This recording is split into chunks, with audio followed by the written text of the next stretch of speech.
दिल्ली विश्वविद्यालय छात्र संघ चुनाव, डूसू इलेक्शंस। इन इलेक्शंस का इतिहास 1954 से शुरू होता है, जब पहली बार डूसू इलेक्शंस हुए थे। डूसू इलेक्शंस ने कई सारे लीडर्स को जन्म दिया, जैसे कि अरुण जेटली, जो कि भारतीय जनता पार्टी के सीनियर लीडर और फॉर्मर फाइनेंस मिनिस्टर रहे हैं। इन्होंने भी 1974 में डूसू इलेक्शन जीत करके अपना सफर शुरू किया। अजय मकेन, जो कि कांग्रेस के सीनियर लीडर हैं, इन्होंने भी डूसू की प्रेसिडेंसी संभाली। ये सिर्फ चुने गए कुछ उदाहरण हैं जो हमने आपको दिए। डूसू के लीडर्स आज देश के हर छोटे बड़े मैदान में अपनी छाप छोड़ रहे हैं। दोस्तों, आज भी डूसू अपनी एक खूबसूरत लेगेसी के लिए जाना जाता है, लेकिन हर इलेक्शंस की तरह इस इलेक्शन में भी कुछ नियम कानून हैं जिन्हें फॉलो करना जरूरी है। तो हेलो एवरीवन, मैं स्वाति आप सभी का स्वागत करती हूँ नियम कानून के प्लेटफॉर्म पर। आज हम इस वीडियो के माध्यम से जानेंगे डूसू से संबंधित बेसिक और महत्वपूर्ण बातें, जो कि हर स्टूडेंट को पता होनी चाहिए कि डूसू क्या है, इसकी मेंबरशिप लेने और छोड़ने की प्रक्रिया क्या है, इलेक्शन किस तरीके से होता है, इसको फंड कहाँ और कितना मिलता है। ऐसे कई सारे प्रश्न आज के सेशन में हम देखेंगे।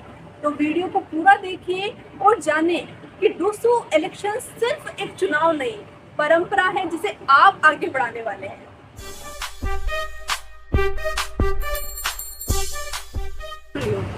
शुरुआत करते हैं इस बात को समझने से कि डूसू क्या है और इसकी मेंबरशिप लेने और छोड़ने की प्रक्रिया क्या है।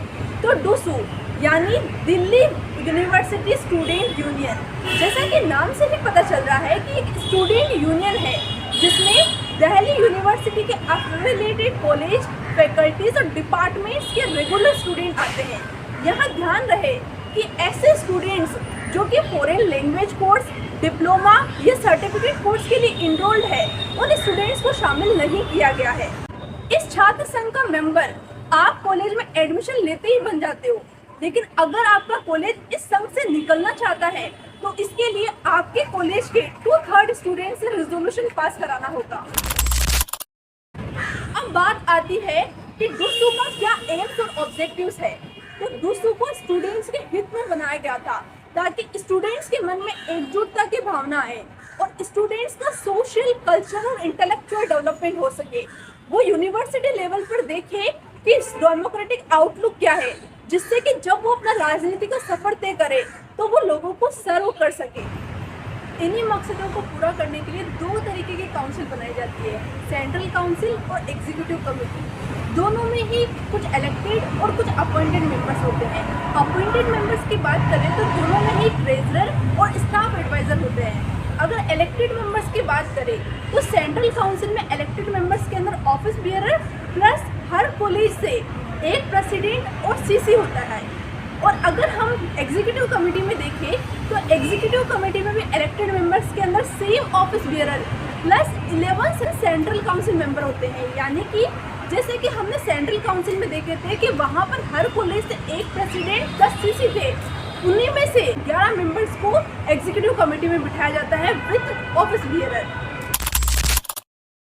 अब यहाँ पर हम बार बार में सुन रहे हैं ऑफिस बियरर, तो जानते हैं कि ऑफिस बियरर कौन होते हैं। तो ऑफिस बियरर मेनली 4 होते हैं, president, vice president, joint secretary, secretary. अब बात आती है एलिजिबिलिटी क्राइटेरिया की।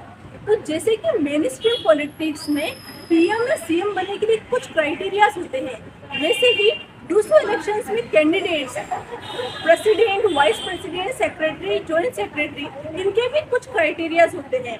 तो सबसे पहले एलिजिबिलिटी क्राइटेरिया के अंदर उनको डूसू का मेंबर होना चाहिए, यानी कि दिल्ली यूनिवर्सिटी के ही कॉलेज, फैकल्टी और डिपार्टमेंट में से वो स्टूडेंट हो।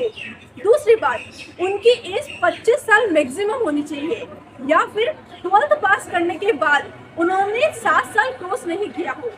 यानी कि मान लो अगर उस कैंडिडेट ने 2016 में 12th पास की है तो 2023 तक ही वो एलिजिबल होगा। तीसरी बात, उस पर कोई भी क्रिमिनल ऑफेंस का चार्ज नहीं लगा हो। फोर्थ, एग्जामिनेशन के दौरान अनफेयर मीन्स यूज करते हुए पकड़ा नहीं गया हो। और लास्ट और आखिरी बात कि वो कैंडिडेट पहले इस पोस्ट पर नहीं रहा हो, यानी कि आप सिर्फ 1 साल के लिए उस पोस्ट पर रह सकते हो। अगर वो कैंडिडेट ऑलरेडी उस पोस्ट पर रह चुका है तो वो एलिजिबल नहीं माना जाएगा। जैसा कि हमने जान लिया कि इन पदों पर अपॉइंटमेंट इलेक्शन के थ्रू होता है, तो अब आपके मन में भी सवाल आ रहा होगा कि इलेक्शन कौन करवाता है, किसकी देख रेख में होता है और इसके रूल्स और रेगुलेशंस क्या है। तो अब देखो, मेन स्ट्रीम पॉलिटिक्स में तो इलेक्शन कंडक्ट करवाने के लिए एक सेपरेट बॉडी बनाई गई है जिसे इलेक्शन कमीशन कहा जाता है, लेकिन ऐसी कोई बॉडी हमारे यूनिवर्सिटी लेवल पर नहीं है। इसलिए वाइस चांसलर के देखरेख में पूरा इलेक्शन कंडक्ट करवाया जाता है और वाइस चांसलर इसके लिए एक चीफ इलेक्शन ऑफिसर और अदर ऑफिसर्स को अपॉइंट करते हैं, जो कि हमारी यूनिवर्सिटी के प्रोफेसर्स होते हैं। इलेक्शन के दौरान कुछ नियम कानून हैं जिन्हें हर कैंडिडेट को फॉलो करना जरूरी होता है। इन्हें ही कोड ऑफ कंडक्ट कहा जाता है। जैसे कि किसी कॉलेज या हॉस्टल में बिना आईडी कार्ड के एंट्री नहीं हो सकती। कोई भी कैंडिडेट किसी कॉलेज में 4 लोगों से ज्यादा लोगों के साथ प्रचार प्रसार नहीं कर सकता। यहाँ ध्यान रखें कि वो 4 लोग भी कॉलेज के स्टूडेंट ही होने चाहिए। 2006 में लिंदो कमेटी ने फेयर और ट्रांसपेरेंट इलेक्शन के लिए अपने को सुझाव दिए, जिसके अनुसार तो सिर्फ 5,000 रुपए ये कैंडिडेट अपने चुनाव में खर्च कर सकता है और हैंडमेड पोस्टर व पेम्पलेट का इस्तेमाल ही अपने चुनावी प्रचार में किया जा सकता है। लेकिन ये नियम फॉलो किए जा रहे हैं या नहीं, ये तो आप भी बताइए कमेंट बॉक्स में। तब तक हम आखिरी और सबसे इंटरेस्टिंग बात करते हैं कि डूसो को फंड कितना और कहां से मिलता है। तो डीयू के ही अफिलिएटेड कॉलेज, फैकल्टी और डिपार्टमेंट के रेगुलर स्टूडेंट से जाता है ये फंड। हाँ, सही सुना आपने। जब आपका एडमिशन होता है तो एडमिशन के समय आप 20 रुपए एक्स्ट्रा देते हो। इस तरीके से पूरे डीयू में लगभग 1.5 लाख स्टूडेंट है। जब 1.5 लाख स्टूडेंट हर साल 20 रुपए एक्स्ट्रा देते हैं तो ये हो जाता है 30 लाख का फंड। हर साल 30 लाख का फंड जाता है डूसो को अपने एम्स और ऑब्जेक्टिव्स को पूरा करने के लिए। तो उम्मीद करते हैं आज के इस छोटे से सेशन में आपको बहुत सारी चीजें समझ आई होगी कि डूसो क्या है, इसकी मेंबरशिप को लेने और छोड़ने की प्रक्रिया क्या है, पूरा इलेक्शन का प्रोसेस, साथ ही इसको फंड कितना और कहां से मिलता है।